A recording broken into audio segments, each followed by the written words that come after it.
आइए दोस्तों, आज हम आपको बताएंगे टेंस। काफ़ी लोगों को काफ़ी दिन से इंतज़ार था टेंस का। तो हमने पार्ट ऑफ स्पीच शब्द विभेद इंग्लिश के करा दिए हैं। बहुत ज़्यादा डिटेल में नहीं, लेकिन हाँ आपको समझाने के लिए शॉर्ट में सारे पार्ट ऑफ स्पीच करा दिए हैं। बस उसमें एक चीज़ बचती है आर्टिकल, उनको मैं टेंस कराने के फिर बात कराऊँगा। लेकिन कई लोगों की डिमांड थी कि पहले टेंस कराओ, तो चलो मैं पहले टेंस करा देता हूँ। तो अब इन टेंसों में मैं आपको इसमें इंग्लिश टू हिंदी और हिंदी टू इंग्लिश दोनों तरह से एक ही बार में करा दूंगा।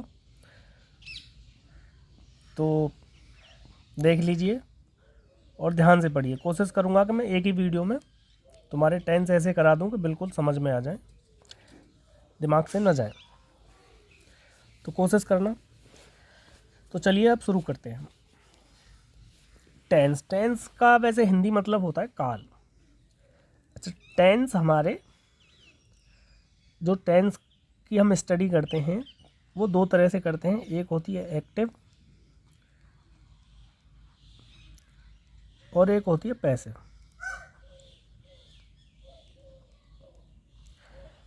एक्टिव टेंस होते हैं और पैसिव टेंस होते हैं। अच्छा, एक्टिव टेंस और पैसिव टेंस में अंतर क्या होता है? एक्टिव में क्या होता है कि एक्टिव में जो कर्ता होता है, कर्ता मतलब सब्जेक्ट, वो हमारा खुद ही काम करता है।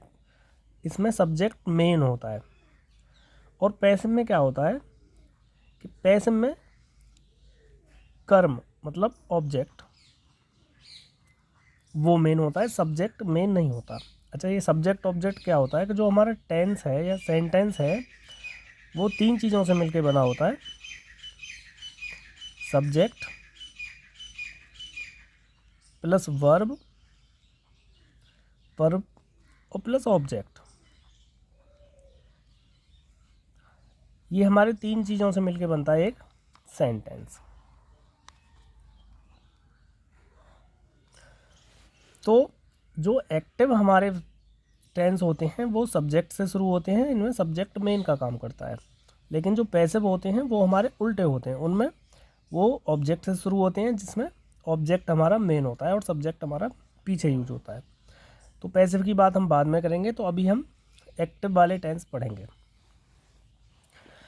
तो टेंस हमारे तीन तरह के होते हैं, काल हमारे तीन तरह के होते हैं। पहला प्रेजेंट। प्रेजेंट का मतलब आप सभी जानते हैं वर्तमान। दूसरा पास्ट। पास्ट का मतलब होता है भूतकाल। और तीसरा होता है फ्यूचर।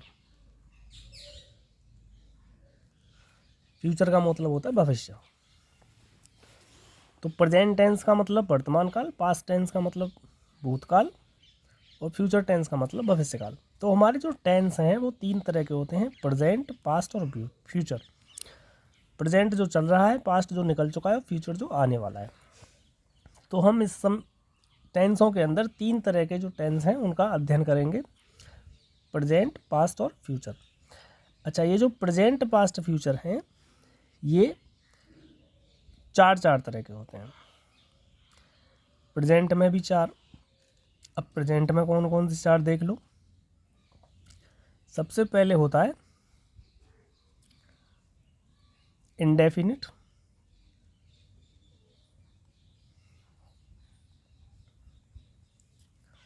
दूसरे नंबर पे आता है कंटिन्यूअस।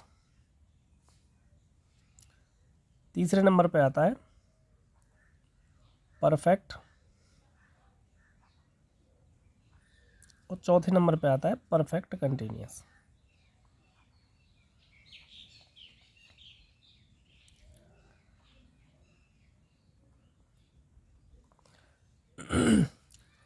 तो प्रेजेंट के जो टेंस चल रहे हैं, हम प्रेजेंट टेंस के भी हमारे पहले टेंस थे। टेंस हमारे तीन तरह के होते हैं, प्रेजेंट, पास्ट, फ्यूचर।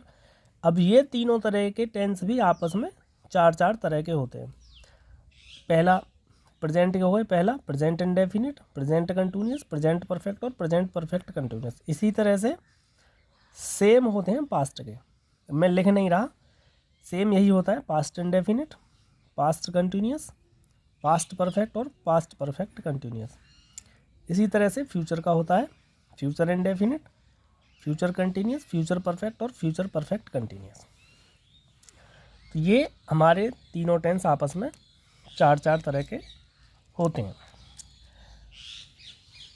तो अब एक एक करके चलते हैं। तो सबसे पहला आता है हमारा प्रेजेंट इंडेफिनिट टेंस। सब कुछ बता दूंगा, हिंदी से इंग्लिश, इंग्लिश से हिंदी, एक ही बार में देख लेना। चलो पहले मैं इसके कुछ रूल लिख देता हूँ, प्रेजेंट इंडेफिनिट टेंस एक्चुअल में होता क्या है। तो रूल नंबर 1, वाक्यों के अंत में, हिंदी वाक्यों के अंत में, हिंदी वाक्यों के अंत में ता है, ती है, ते है आदि शब्द आते हैं।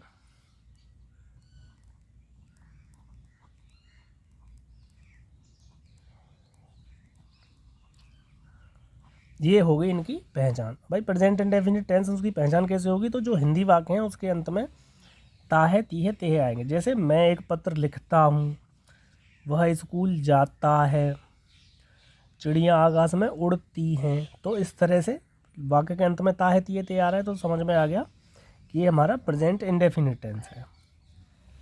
ठीक है। अच्छा, तो ये तो हमारी पहचान हो गई। अब इसको बनाने के नियम, अब इसे बनाएंगे कैसे। अब मैं हिंदी वाक्य दिया है, तब उसको बनाएंगे कैसे। तो चलिए बनाने के नियम,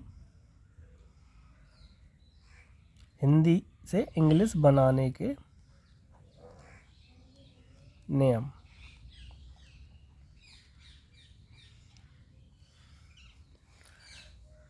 नियम नंबर 1,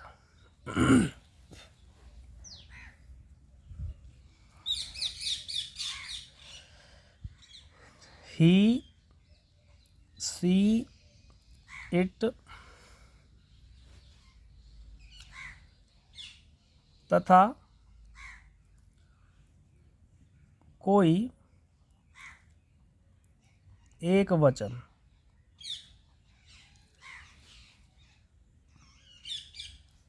कर्ता या सिंगुलर सब्जेक्ट, एक वचन बहुवचन मैंने बताया था, के साथ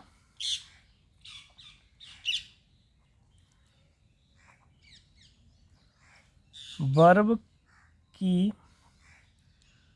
फर्स्ट फॉर्म। अच्छा, मैंने वर्ब बताई थी, उसमें बताया नहीं, लेकिन अब बता देता हूँ।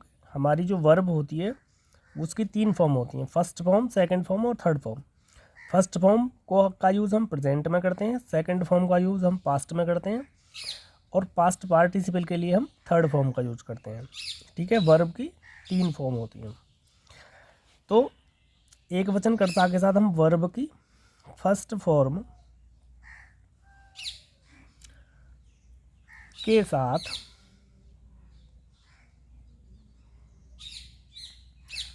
एस या ईएस लगाते हैं। अब मान लो हमारे पास वाक्य में कोई एक वचन करता है, ही, सी, इट है, या कोई और एक वचन करता है, किसी का नाम है राम श्याम, तो उसके साथ हम वर्ब की फर्स्ट फॉर्म, जो वाक्य में वर्ब होगी, क्रिया होगी, उसकी फर्स्ट फॉर्म लगाएंगे और उसके साथ एस या ईएस लगाएंगे। ठीक है, समझ में आ गई बात। अच्छा,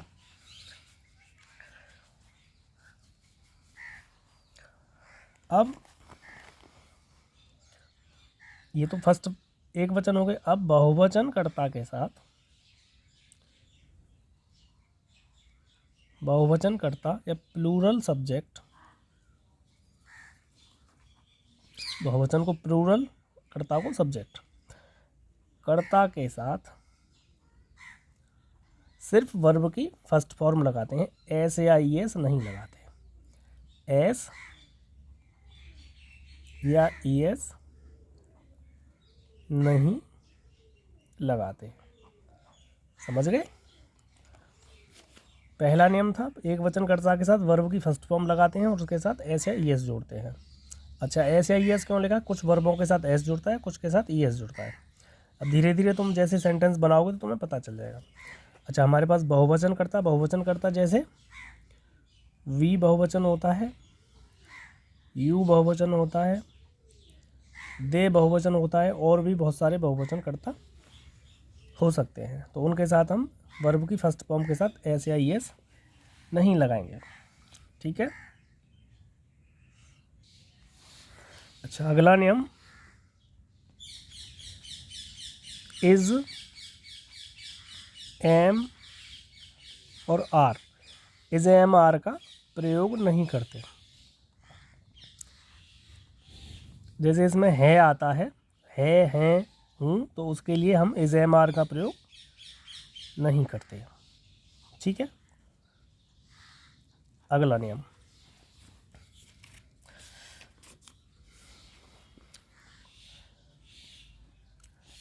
नियम नेगेटिव सेंटेंसों के लिए है। ये हमारे साधारण वाक्य थे, इनको बोलते हैं हम एफर्मेटिव। मैं लिख देता हूँ साधारण वाक्य,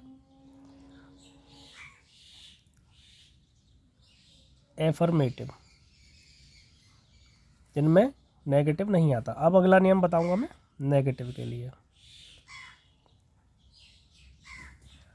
सारे नियम देख लेना। अब यहाँ से ये नियम आ गए नेगेटिव के। नेगेटिव सेंटेंस क्या होता है? जैसे शब्द जब वाक्य में ना नहीं आए तो, अब नेगेटिव में नेगेटिव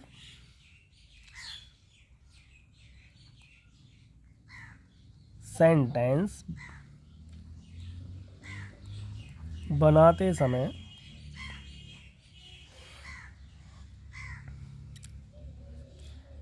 एक वचन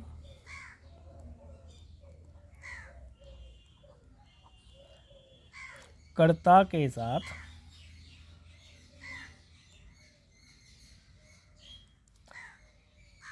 डज और नॉट, एक वचन कर्ता के साथ डज नॉट और बहुवचन कर्ता के साथ डू नॉट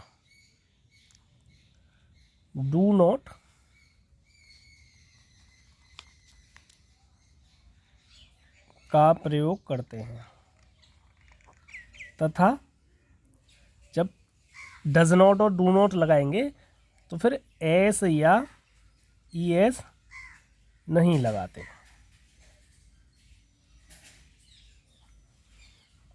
ठीक है, समझ में आ गया? सारे नियम लिख देता हूँ।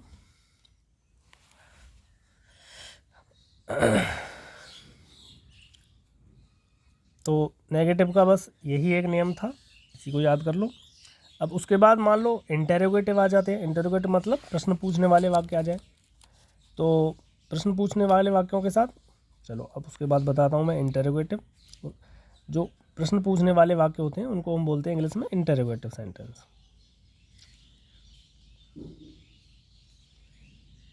इंटेरोगेटिव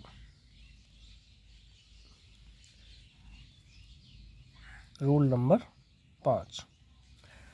अब इंटेरोगेटिव आ जाए तो उसमें क्या होगा?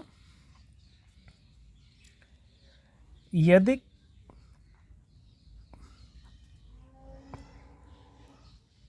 क्या शब्द पहले आए, किसी वाक्य में क्या शब्द पहले आए तो कर्ता से पहले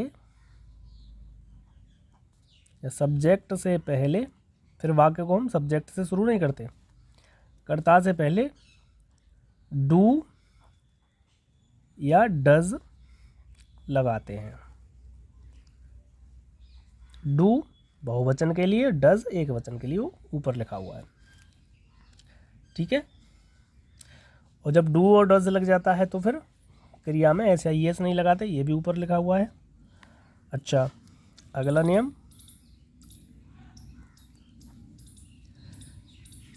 यदि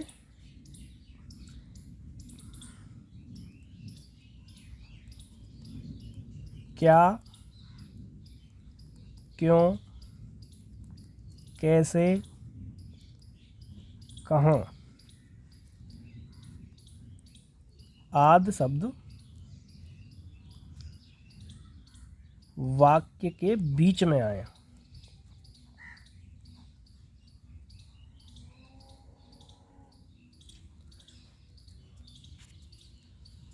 तो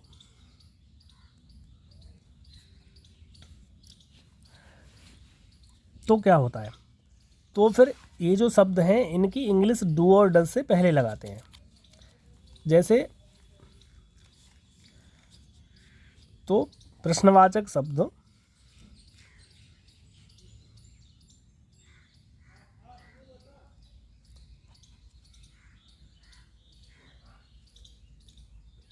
डू और डज से पहले आते हैं।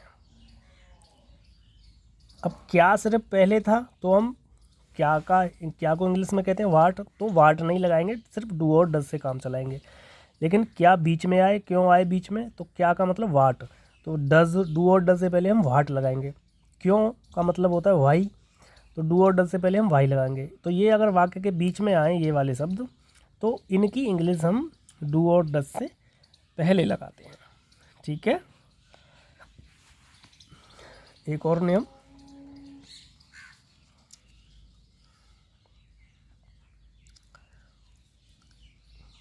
यदि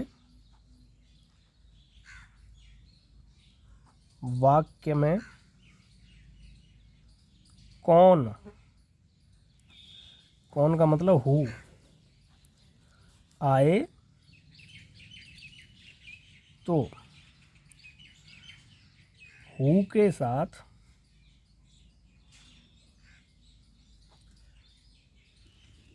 डू या डज नहीं लगाते। ठीक है। ये प्रेजेंट इंडेफिनिट के सारे नियम हो चुके हैं। अब मैं सभी नियमों पर आधारित आपको एग्जाम्पल कराऊंगा। अब एग्जाम्पल लेते हैं। जैसे मैं एक पत्र लिखता हूँ, ताहू आ रहा है, प्रेजेंट इंडेफिनिट के हिसाब से बनेगा। तो कैसे बनाएंगे, हमेशा इंग्लिश बनाने का नियम होता है पहले सब्जेक्ट फिर वर्ब उसके बाद ऑब्जेक्ट। तो सब्जेक्ट क्या है, मैं, आई। अब हूँ है तो एम नहीं आएगा, मैंने रूल में बताया था कि इज आर एम नहीं आते। तो इसके बाद क्या आता है, क्रिया, क्रिया की फर्स्ट फॉर्म। क्रिया क्या है, लिखना, लिखने का इंग्लिश में क्या कहते हैं, राइट। तो आई राइट। अच्छा, आई हमेशा प्लूरल बहुवचन में गिना जाता है इंग्लिश ग्रामर के अंतर्गत, तो आई को हम बहुवचन लेते हैं। तो बहुवचन के साथ एस या ई एस नहीं लगते, तो खाली सिर्फ क्या लगेगा, वर्ब की फर्स्ट फॉर्म लगेगी। आई राइट एक पत्र, ए लेटर लग गई, आई राइट ए लेटर। आ गया समझ में। अगला एग्जाम्पल लेते हैं। वह स्कूल जाती है। अब ती है आ रहा है, प्रेजेंट इंडेफिनिट के हिसाब से बनेगा। वह स्कूल जाती है तो फीमेल है, तो फीमेल के लिए हम वह के लिए क्या यूज करते हैं, सी। अच्छा, उसके बाद क्रिया, क्रिया क्या है, जाना, गो। अब गो, अब सी क्या है, एक वचन, तो इसमें एस या ई एस लगाएंगे, तो गो के साथ हमेशा ई एस आता है, तो सी गोज। अब कहाँ जाती है, वह स्कूल को जाती है। तो को इसमें साइलेंट होता है। तो ही गोज़ टू, को के लिए टू की स्पेलिंग लगती है, तो ही गोज़ टू स्कूल। या स्कूल से पहले हम हमेशा टू लगाते हैं, इस चीज़ को याद रखें। तो ये वाक्य कैसे बन गया, सी गोज़ टू स्कूल। ठीक है, और चलो एक और एग्जाम्पल लेते हैं।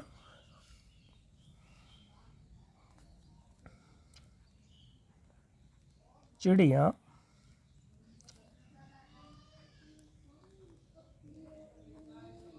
आकाश में उड़ती हैं। चिड़िया आकाश में उड़ती हैं, तो चिड़िया के लिए क्या आता है, बर्ड्स। बर्ड्स बहुवचन हो गया, बहुत सारी चिड़िया हैं, बर्ड्स। अब क्रिया लगाएंगे, वर्ब। वर्ब क्या है, उड़ना।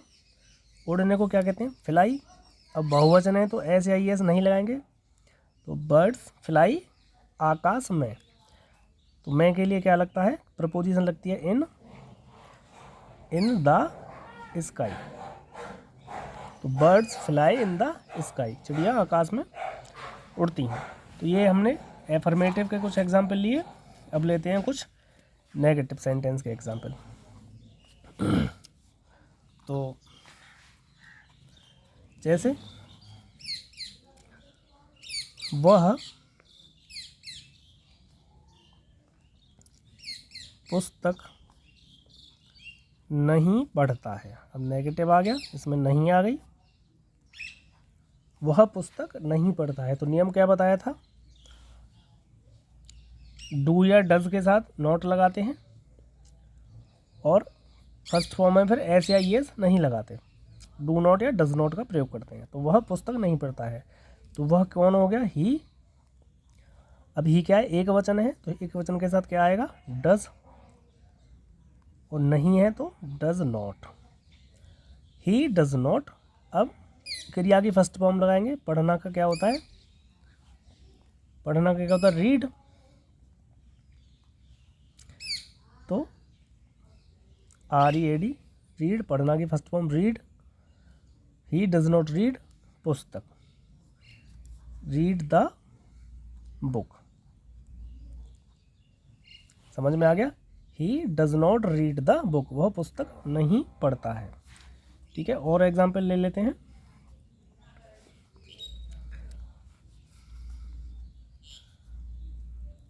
राम नदी में कभी नहीं तैरता है।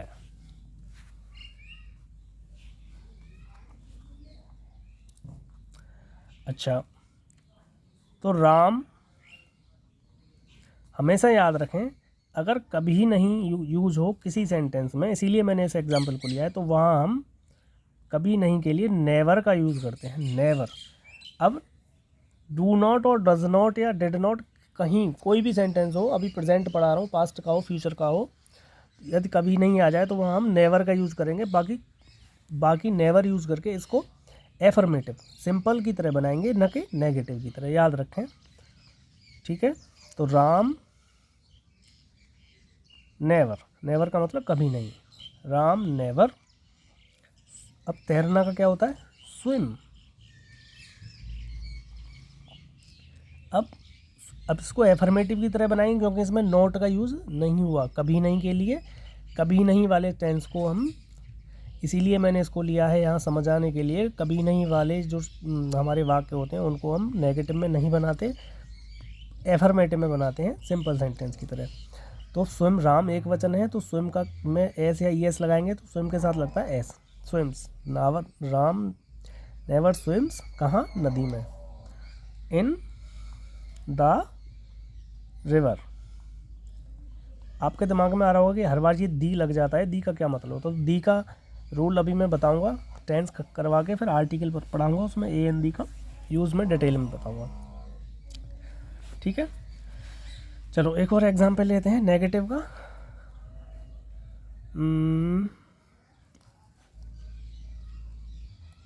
तुम स्कूल नहीं जाते हो।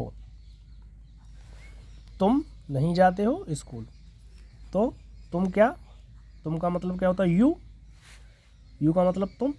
अब तुम क्या है? बहुवचन है, तो क्या आएगा? डू। और नॉट क्योंकि नहीं आ रहा है, यू डू नॉट। अब उसके बाद वर्ब क्या है? जाने का क्या होता है? गो। स्कूल के लिए क्या आता है? To school. You do not go to school, तो ये हो गया तुम स्कूल नहीं जाते हो। तो ये कुछ एफर्मेटिव थे, कुछ नेगेटिव थे। उसके बाद आते हैं इंटरोगेटिव। तो अब इंटरोगेटिव का बता देता हूँ एक दो एग्जाम्पल।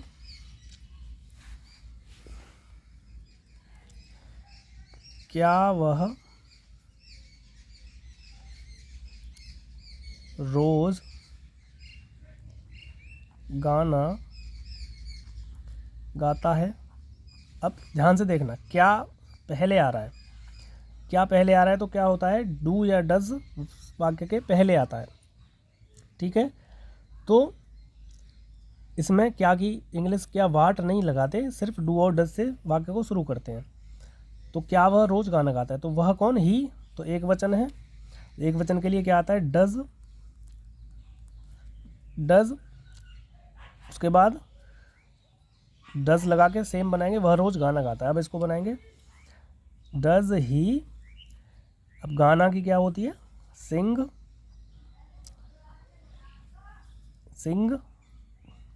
गाता की सिंग हो गई, गाना की होगी song. Does he sing a song? गाने के लिए हमेशा ए सॉन्ग लगता है। Does he sing a song? रोज के लिए क्या हो गया? डेली। डेली को वाक्य के बाद में लगाएंगे। तो क्या वह रोज गाना गाता है, ये कैसे बन गया? Does he sing a song daily. इसका अर्थ हो गया क्या वह रोज गाना गाता है। ठीक है, चलिए अब एक और एग्जाम्पल लेते हैं। वह कब खेलता है? अब इसमें प्रश्नवाचक वर्ड शब्द बीच में आ रहा है। कब? जब मैंने बताया था कि बीच में जब शब्द आता है तो डू डज से पहले शब्द की स्पेलिंग लगाते हैं। तो कब का क्या मतलब होता है इंग्लिश में? व्हेन। व्हेन के बाद वह है एक वचन, तो वही डज आएगा, व्हेन डज। अब वह खेलता है, तो खेलना की क्या होती है? खेलना की क्या स्पेलिंग होती है? प्ले। तो व्हेन डज ही प्ले। ऐसे ही एस नहीं लगाएंगे क्योंकि डज आ गया। अब हमेशा प्रश्नवाचक वाक्य से बाद में हमेशा प्रश्नवाचक चिन्ह लगाते हैं। तो व्हेन डज ही प्ले। समझ में आ गया? और एक और एग्जांपल लेते हैं।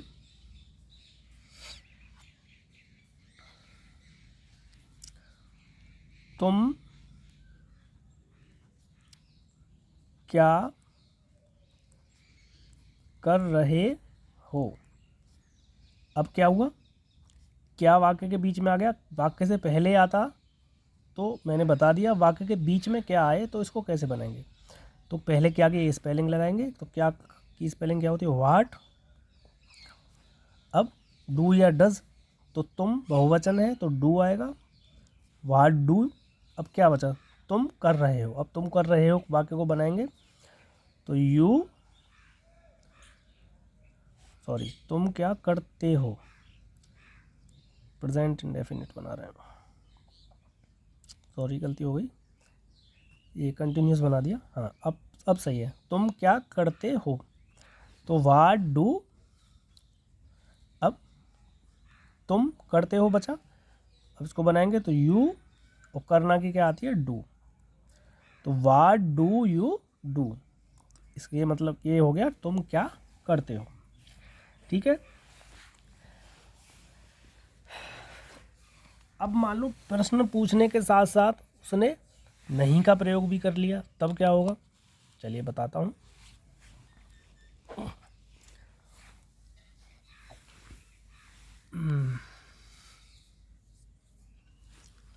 जैसे एक एग्जांपल लेते हैं।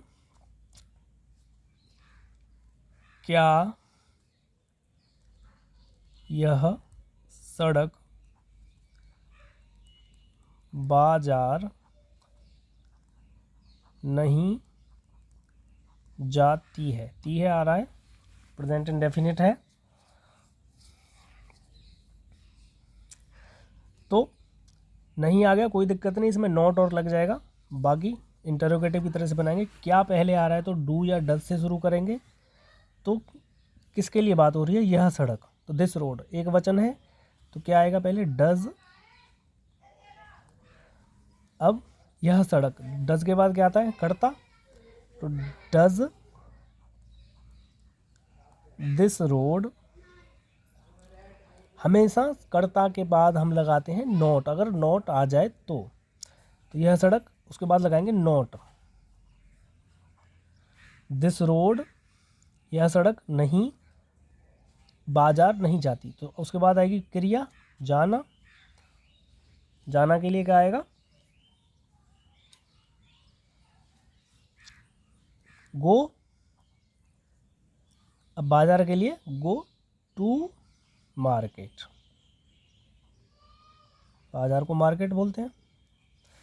तो ये हो गया हमारा ऐसा इंटरोगेटिव सेंटेंस जिसमें नहीं भी दिया हो। तो इस तरह के सेंटेंस कहलाते हैं इंटरोगेटिव प्लस नेगेटिव। तो समझ में आ गए होंगे सारे। पहले रूल मैंने बताए थे, अगर रूल आपको याद हैं तो आराम से क्वेश्चन आप सेंटेंस की इंग्लिश बना सकते हैं। अच्छा, मैं अब लास्ट में इसके लिए एक फॉर्मूला बता देता हूँ शॉर्टकट प्रेजेंट इंडेफिनिट का। तो प्रेजेंट इंडेफिनिट का फॉर्मूला क्या होता है कि सब्जेक्ट, ये हमारा एफर्मेटिव के लिए, सब्जेक्ट कर्ता, उसके बाद क्या आता है वर्ब, वर्ब के साथ हमेशा एस या ईएस। अब एस या ईएस डिपेंड करता है सब्जेक्ट प्लूरल है या सिंगुलर है। सब्जेक्ट वर्ब एस या ईएस, उसके बाद ऑब्जेक्ट, ओ का मतलब होता है ऑब्जेक्ट कर्म। ये हमारा फॉर्मूला है प्रेजेंट इंडेफिनिट का साधारण वाक्यों को बनाने का। अगर वाक्य नेगेटिव हो तो सब्जेक्ट प्लस डू या डज, उसके बाद नॉट, उसके बाद वर्ब, वर्ब की फर्स्ट फॉर्म, और उसके बाद हमारा ऑब्जेक्ट। इसमें एस या ईएस नहीं लगाते। तो ये हमारा नेगेटिव का फॉर्मूला हो गया। उसके बाद अगर इंटरोगेटिव हो, अब इंटरोगेटिव दो तरह से होता है, क्या पहले वाला। अगर क्या पहले आए तो उसके लिए हमारा सूत्र होता है, इसको हम डू या डज से शुरू करते हैं, उसके बाद subject plus verb plus object, simple है।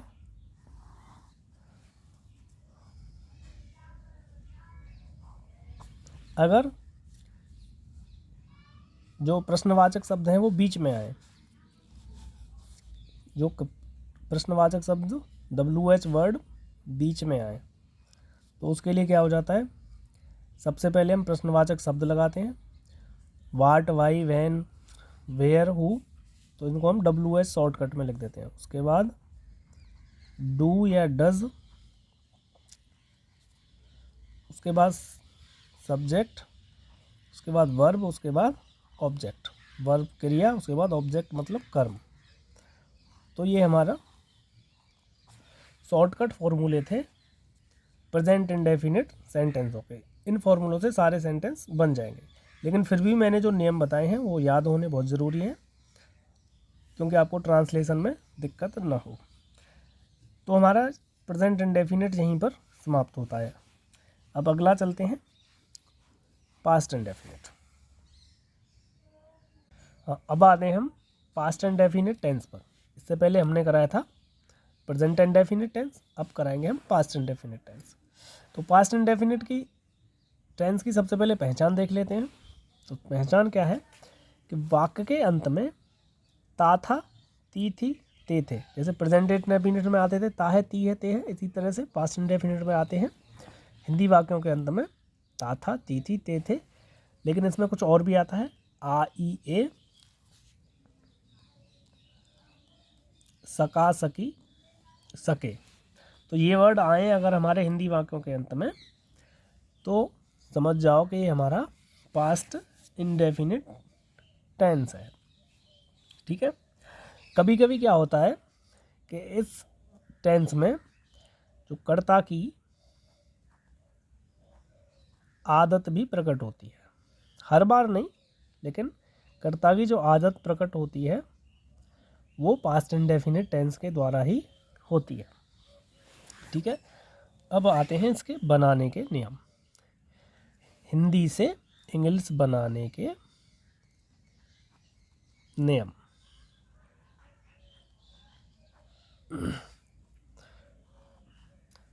पहला नियम, इसमें जो साधारण वाक्य, पहले साधारण वाक्य एफर्मेटिव सेंटेंस का नियम बताता हूं कि सब्जेक्ट या कर्ता के साथ, सब्जेक्ट के साथ वर्ब की, अब प्रेजेंट इंडेफिनिट में क्या था, वर्ब की फर्स्ट फॉर्म लगाते थे, अब पास्ट इंडेफिनिट में क्या है, वर्ब की सेकंड फॉर्म लगाते हैं।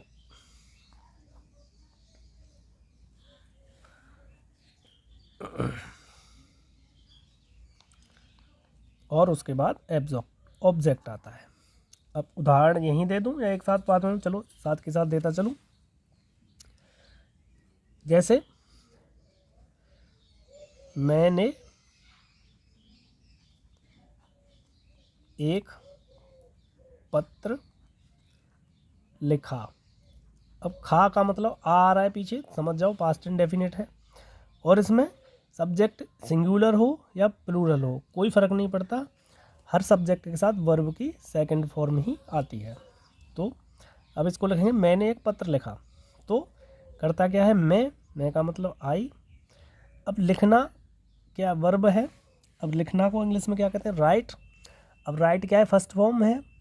अब फर्स्ट राइट की जो सेकंड फॉर्म होती है वो होती है रोट, उसको लिखते हैं WROTE। अब फॉर्म आपको याद करनी पड़ेंगी कुछ शब्दों की, अगर आपके पास नहीं है तो मुझे बता देना कमेंट में, मैं आपको भेज दूंगा या लिंक दे दूंगा। तो आई रोट, मैंने लिखा एक पत्र, ए लेटर, सिंपल है। और एग्जाम्पल देख लेते हैं।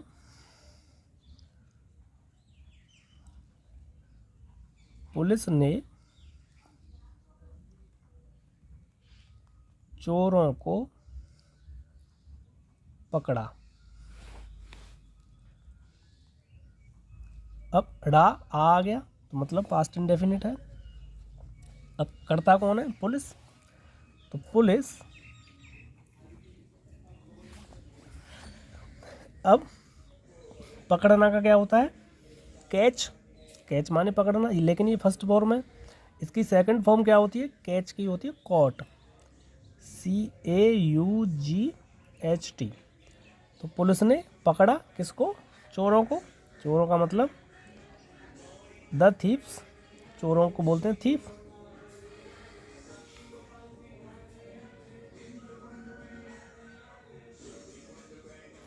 Police caught the thieves.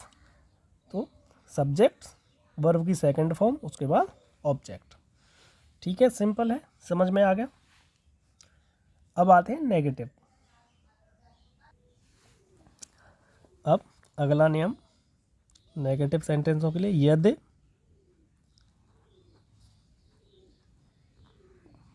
वाक्य में नहीं दिया हो, यदि वाक्य में नहीं दिया हो तब सब्जेक्ट के साथ हमेशा, कोई भी सब्जेक्ट हो सिंगुलर या प्लूरल, डिड नॉट का प्रयोग करते हैं।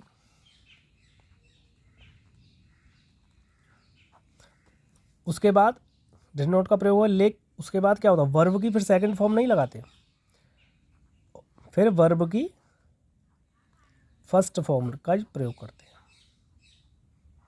ठीक है, जब डिड नॉट आ गया तो फिर हम वर्ब की फर्स्ट फॉर्म ही लगाएंगे। तो ये आ गया, ये हो गया हमारा नेगेटिव का, नहीं दिया हो। लेकिन अगर कभी नहीं दिया हो, कभी नहीं मैंने पहले ही बताया था, कभी नहीं के लिए हम नेवर का प्रयोग करते हैं और उसको हम पहले वाले नियम से बनाते हैं। उसको कभी नहीं वाले को हम नेगेटिव में काउंट नहीं करते, उसको हम साधारण वाक्य एफर्मेटिव में काउंट करते हैं। ठीक है, अब एग्जाम्पल बता देता हूँ मैं। वह कल दिल्ली नहीं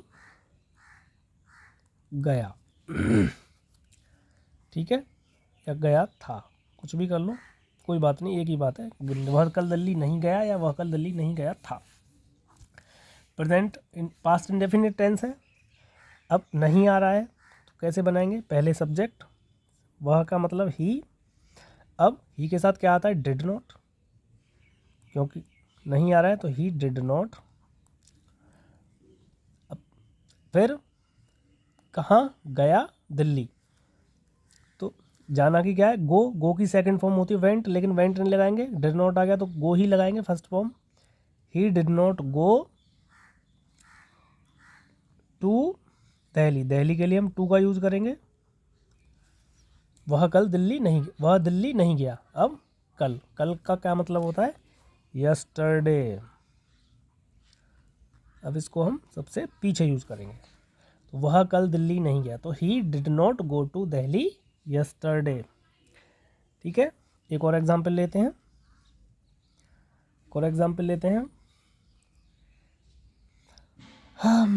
मैं कभी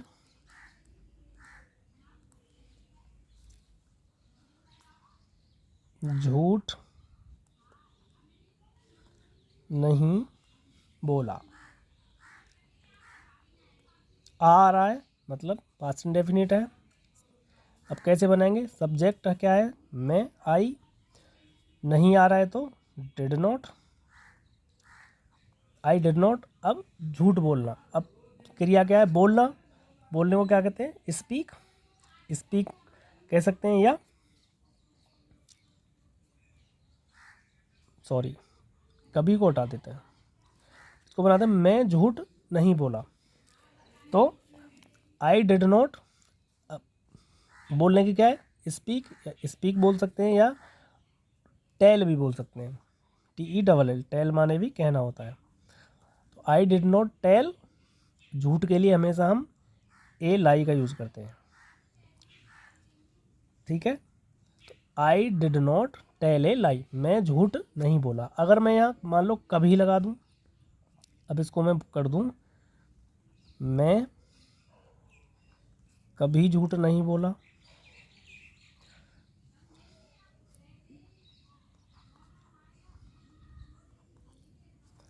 तो नहीं आ रहा है, लेकिन इसमें क्या आ रहा है, कभी नहीं आ रहा है, तो ये कभी नहीं जहाँ आए वो वाला वाक्य हम नेगेटिव में नहीं बनाते, हमेशा एफर्मेटिव में बनाते हैं और नेवर का यूज करते हैं। कैसे, जैसे आई नेवर, अब क्रिया की सेकंड फॉर्म, बोलने की सेकंड फॉर्म टेल की, टोल्ड ए लाई।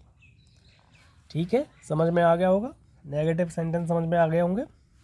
उसके बाद आते हैं हम इंटरोगेटिव सेंटेंस।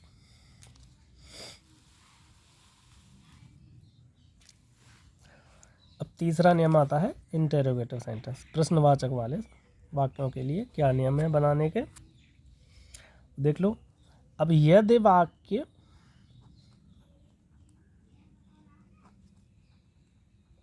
क्या से शुरू हो,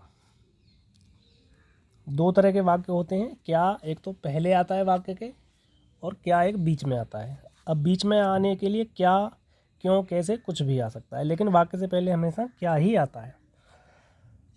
तो यदि क्या जो है वाक्य से, क्या से, यदि वाक्य क्या से शुरू हो तब कैसे बनाएंगे? तो सबसे पहले डिड,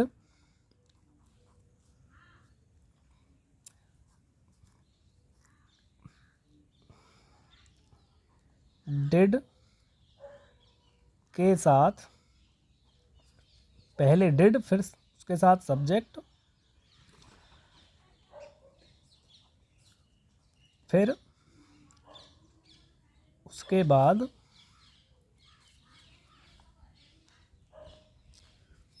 क्रिया की फर्स्ट फॉर्म का प्रयोग करेंगे यदि वाक्य क्या से शुरू होता है। जैसे क्या उसने पत्र लिखा? क्या उसने पत्र लिखा? अब क्या से पहले हो रहा है तो क्या लगाएंगे? पहले डिड, फिर सब्जेक्ट उसने का मतलब वह, ही।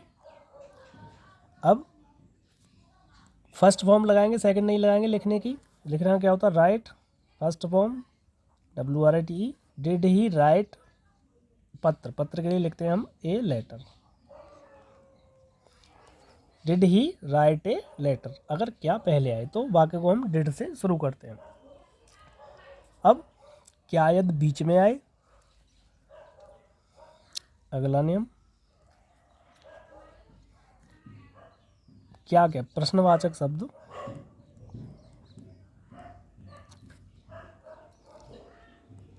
प्रश्नवाचक शब्द जैसे क्या, क्यों, कैसे, कहाँ, वाक्य के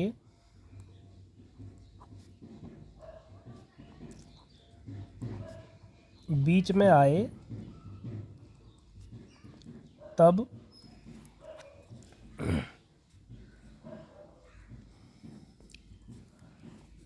आरंभ में प्रश्नवाचक शब्द की स्पेलिंग WH वर्ड लगाते हैं, WH वर्ड, फिर डिड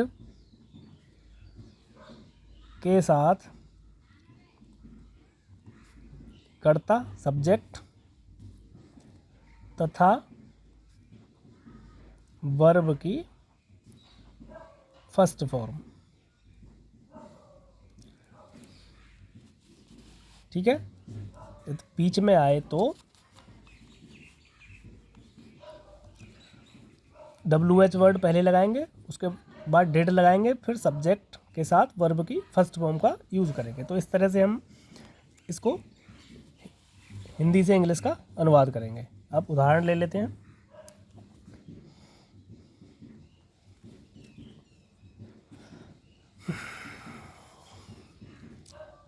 तुम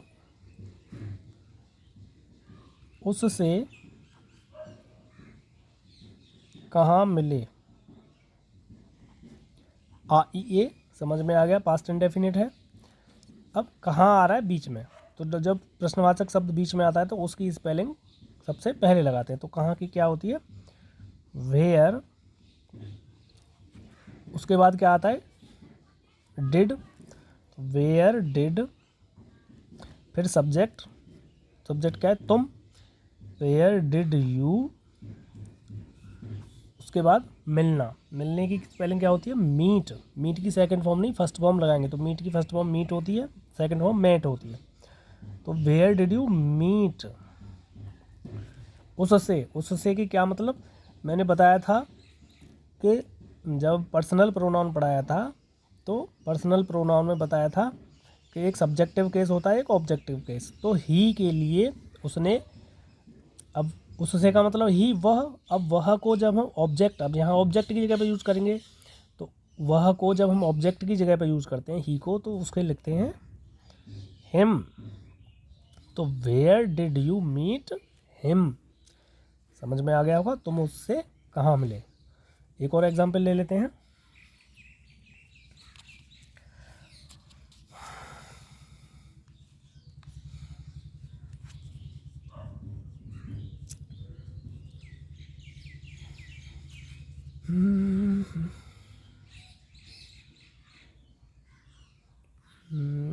एग्जाम्पल,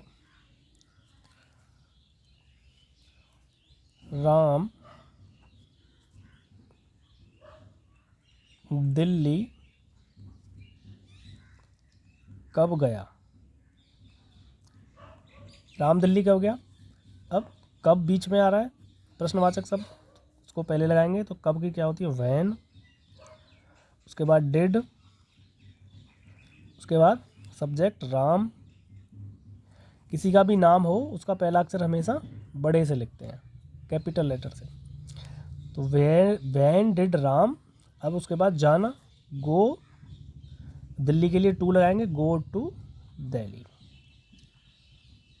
उसके बाद प्रश्नवाचक शब्द, प्रश्नवाचक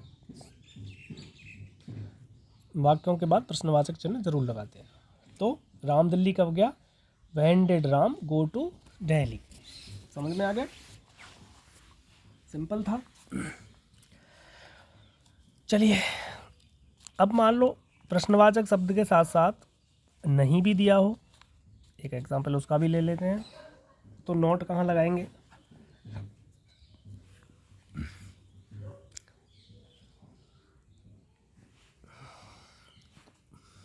तो वो एग्जांपल ले लेते हैं। तो मंजू अपनी बहन के घर क्यों नहीं गई, प्रश्नवाचक। अब क्यों बीच में आ रहा है, तो ये तो पता चल गया कि वाई से स्टार्ट होगा, क्यों का इंग्लिश मतलब वाई होता है। अब उसके बाद सब्जेक्ट, सब्जेक्ट क्या है, मंजू। तो वाई के बाद क्या आता है, डिड, हमेशा प्रश्नवाचक शब्द का डिड आएगा। उसके बाद subject Manju, Y did Manju. उसके बाद क्रिया वर्ब, वर्ब क्या है, जाना। अब जाना का क्या होता है, गो, वाई डिड मंजू गो। उस फिर क्या है, गो अपनी बहन के घर। अब ये हमारा कर्म हो गया, अपनी बहन के घर। तो मंजू के लिए अपने की स्पेलिंग क्या आएगी, हेम, सॉरी, वाई डिड मंजू हेम, मंजू के लिए सॉरी हर, मंजू हेम पुल्लिंग में आता है, स्त्रीलिंग के लिए हर। ये मैंने पर्सनल प्रोनाउन में बताया था। तो why did go why did Manju go to her बहन की sister, her sister's, apostrophe S, apostrophe S का मतलब होता है काकी के, sister's home. Her sister's home का मतलब अपनी बहन के घर। तो why did Manju go to her sister's home. अब इसमें एक चीज़ रह गई, इसमें आया था नहीं। अब नहीं को कहाँ लगाएंगे, नहीं हमेशा सब्जेक्ट के बाद आएगी। तो why did Manju not go to her sister's home. तो हमेशा याद रखें, पास्ट इंडेफिनिट में अगर कभी प्रश्नवाचक शब्द के साथ नहीं आ जाए तो नहीं को हमेशा जो हमारा सब्जेक्ट है करता है उसके जस्ट बाद लगाते हैं। ठीक है, समझ में आ गया।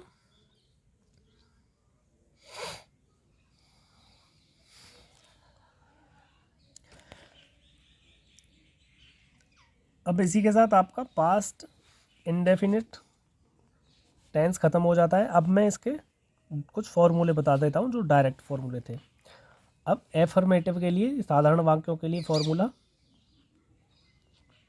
एफर्मेटिव जो साधारण वाक्य जो बिना नोट और बिना प्रश्नवाचक चिन्ह के थे। तो इसमें क्या था, पहले सब्जेक्ट आता था, उसके बाद वर्ब की सेकंड फॉर्म और उसके बाद ऑब्जेक्ट। और नेगेटिव के लिए, अगर नेगेटिव सेंटेंस है नहीं वाले थे तो उसमें क्या आता था, सब्जेक्ट आता था, फिर डिड नॉट आता था, उसके बाद वर्ब की फर्स्ट फॉर्म आती थी, उसके बाद हमारा कर्म आता था, ऑब्जेक्ट। ठीक है, ये डायरेक्ट फॉर्मूला है। उसके बाद इंटेरोगेटिव, प्रश्न वाले, प्रश्न वाले दो तरह के थे। अगर क्या पहले आए तो उसमें क्या था, पहले डिड आता था, फिर सब्जेक्ट, फिर वर्ब की फर्स्ट फॉर्म, फिर ऑब्जेक्ट। ठीक है। और यदि क्या बीच में आए तो उसके लिए सूत्र था पहले प्रश्नवाचक चिन्ह आता था, उसके बाद डिड, उसके बाद सब्जेक्ट, उसके बाद वर्ब की फर्स्ट फॉर्म, क्रिया की फर्स्ट फॉर्म, उसके बाद ऑब्जेक्ट। तो ये हो गया हमारा डायरेक्ट फॉर्मूला। ये डायरेक्ट फॉर्मूले से भी हम पास्ट इंडेफिनिट को कर सकते हैं, लेकिन जो नियम बताए हैं डिटेल में उनको देखना बहुत ज़रूरी है। अगर इसमें कुछ भी समझ में ना आया हो तो मुझे कमेंट में बताएं, मैं फिर आपको उसको और एलोबरेट करूँगा। अब अगला टेंस आता है हमारा फ्यूचर इंडेफिनिट। अब आते हैं हम फ्यूचर इंडेफिनिट टेंस पर। अब सबसे पहले फ्यूचर इंडेफिनिट टेंस की पहचान बहुत ही सिंपल है। वाक्यों के, हिंदी वाक्यों की बात हो रही है, वाक्यों के अंत में गा, गी, गे ये शब्द आते हैं। सिंपल है, वाक्यों के शब्द में गा, गी, गे वाले शब्द आते हैं, तो इससे पहचान हो जाएगी कि हमारे ये फ्यूचर इंडेफिनिट टेंस है। अब इसको बनाएंगे कैसे, तो बनाने के नियम, हिंदी से इंग्लिश बनाने के नियम।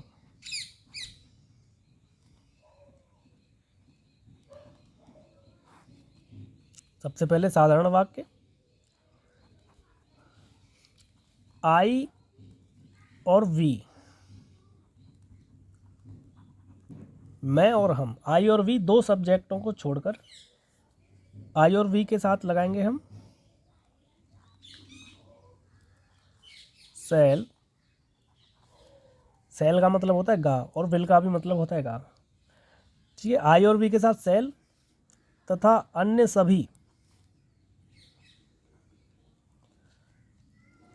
सभी जितने भी कर्ता हैं हमारे पास, सभी सब्जेक्ट या कर्ता के साथ विल का प्रयोग करेंगे। ठीक है, आई और वी के साथ सेल, उसके बाकी सभी कर्ताओं के साथ विल का प्रयोग, तथा वर्ब की फर्स्ट फॉर्म का यूज करेंगे, और उसके बाद हम ऑब्जेक्ट लाएंगे। जैसे अब एग्जांपल ले लेते हैं,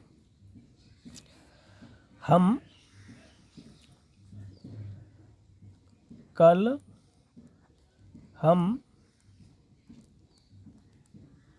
सिनेमा जाएंगे। के आ गया, समझ में आ गई होगी, गागी गे फ्यूचर इंडेफिनिट है। तो हम सिनेमा जाएंगे, ये है, करता क्या है हम, तो वी के साथ क्या यूज होता है, सेल, आई और वी के साथ सेल, वी सेल, उसके बाद जाना फर्स्ट फॉर्म, जाने की फर्स्ट फॉर्म वी सेल गो, उसके बाद सिनेमा, गो टू सिनेमा, उसके बाद कल, कल का मतलब आने वाला कल, तो उसको हम पीछे लगाते हैं, पीछे कल की स्पेलिंग हमेशा पीछे लगाते हैं। तो we shall go to cinema tomorrow, आने वाली कल की स्पेल क्या होती है, टुमारो, TOMORRO। ठीक है, एक और देख लेते हैं। अगला एग्जाम्पल, मैं अपना पाठ याद करूँगा। अब मैं अपना पाठ याद करूँगा, तो मैं करूँगा, मैं आई के साथ क्या होता है, सेल यूज। ठीक है, ये विल सेल आएगा ही आएगा फ्यूचर वाले सभी टेंसों में, तो आई के साथ सेल। अब उसके बाद क्रिया याद करना, याद करना क्या होती है, लर्न, लर्न की फर्स्ट फॉर्म लर्न ही होती है, तो आई से लर्न। अपना पाठ, तो आई के लिए अपना की स्पेलिंग क्या होती है, माई, मैंने बताया था प्रोनाउन में। और पाठ की क्या होती है? लेसन। समझ में आ गया? आई शैल लर्न माई लेसन। ठीक है। अब एक विल का एग्जाम्पल भी ले लेते हैं। तुम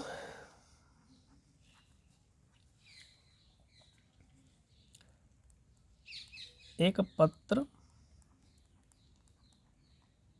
लिखोगे। ठीक है। अब तुम यू विल, अब यू आई वी नहीं है तो फिर विल ही आएगा बाकी सबके साथ, यू विल। उसके बाद लिखना, लिखना की क्या होती है? राइट। एक पत्र की a letter, you will write a letter. ये हो गया एफर्मेटिव का नियम। अब मान लो नेगेटिव हो तो वाक्य में नहीं आने पर, यदि नहीं आने पर शैल या विल के बाद नॉट लगाते हैं। बस अगर वाक्य में नहीं आ रहा है तो शैल और विल के बाद नॉट लगा देंगे, बाकी जैसे बनना है वैसे ही बना देते हैं। जैसे फॉर एग्जाम्पल, वह आज स्कूल नहीं जाएगा। वह आज स्कूल नहीं जाएगा तो ही के साथ विल आएगा, ही विल, और विल के बाद जस्ट बाद नॉट लगाते हैं। विल या शैल के बाद he will not go to school, जाना कि गो टू स्कूल। अब आज, आज का मतलब today, he will not go to school today. Simple था। विल और शैल के बाद हम जस्ट नॉट लगा देंगे। ठीक है। अब मान लो अब इंटरोगेटिव सेंटेंस हो तब, अब नेगेटिव भी हो गए, साधारण वाक्य भी हो गए। अब इंटरोगेटिव की बनाने की नियम देख लीजिए। अब वही इंटरोगेटिव दो तरह के होते हैं। क्या से आरंभ होने वाले,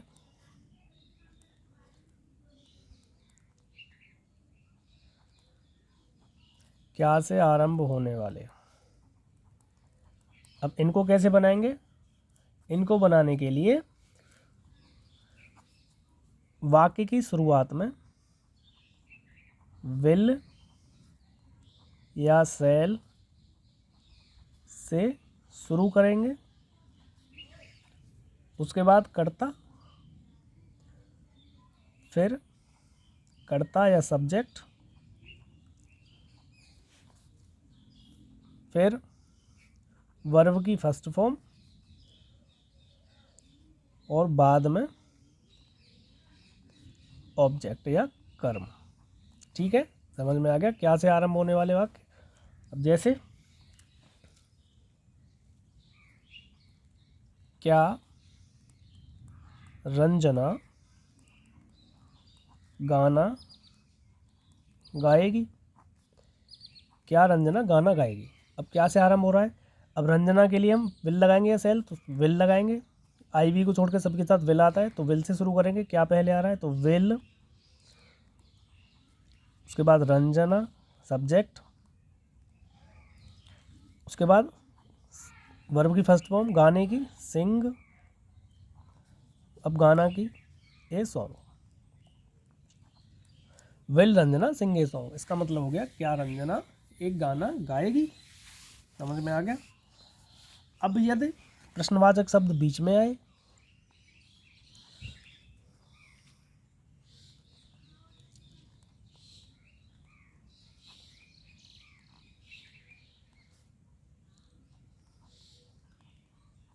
प्रश्नवाचक शब्द वाक्य के बीच में आए तो पहले प्रश्नवाचक शब्द WH वर्ड, फिर विल या शैल, बाकी ऊपर की तरह। समझ में आ गया। अगर प्रश्नवाचक शब्द क्या, क्यों, कैसे वाक्य के बीच में आए तो वाक्य को बनाने के लिए हम शुरू करते हैं सबसे पहले प्रश्नवाचक शब्द, उसके बाद विल या सेल, उसके बाद कर्ता, फिर वर्ब, फिर ऑब्जेक्ट। जैसे उदाहरण लेते हैं, राम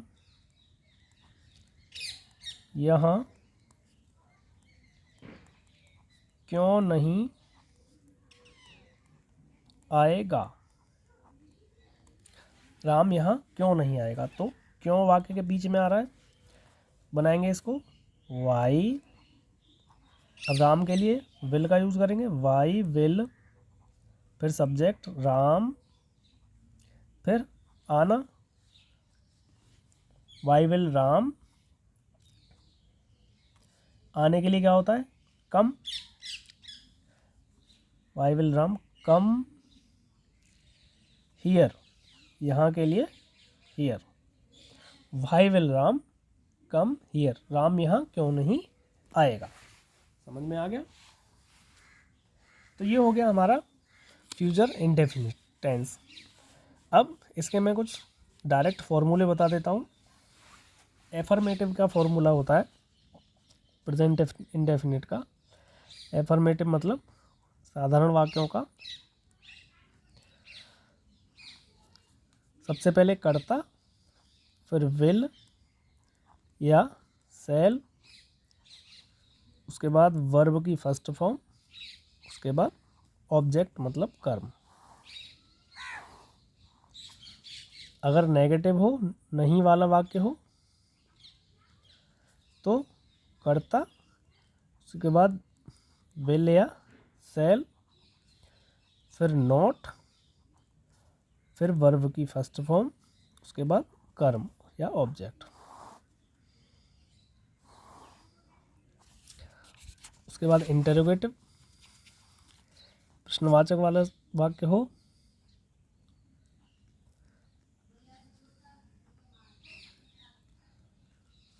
उसके लिए यदि क्या पहले आए उसके लिए फॉर्मूला होता है विल या सेल से शुरू करते हैं, उसके बाद सब्जेक्ट, वर्ब की फर्स्ट फॉर्म, उसके बाद ऑब्जेक्ट।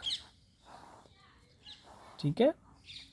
अगर क्या बीच में आए तो सबसे पहले क्या होता है, WH वर्ड, जो क्या वर्ड वाला वर्ड होता है उसकी स्पेलिंग लगाते हैं। सबसे पहले WH वर्ड, उसके बाद विल सेल, उसके बाद सब्जेक्ट, वर्ब की फर्स्ट फॉर्म, उसके बाद ऑब्जेक्ट।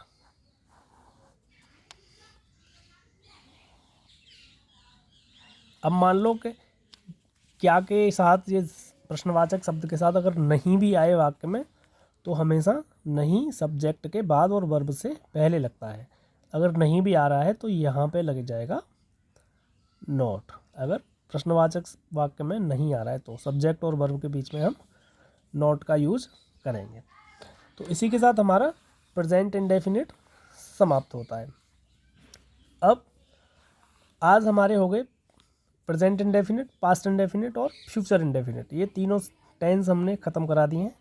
अब अगली क्लास में हम कंटिन्यूअस को ख़त्म कराएंगे और कोशिश करेंगे ज़्यादा से ज़्यादा ख़त्म करने की, लेकिन आपके समझ में आना चाहिए। कुछ भी समझ में ना आया हो तो मुझे बताएं कमेंट करके, मैं उसको और डिटेल में दोबारा से समझाऊंगा। तब तक के लिए नमस्कार।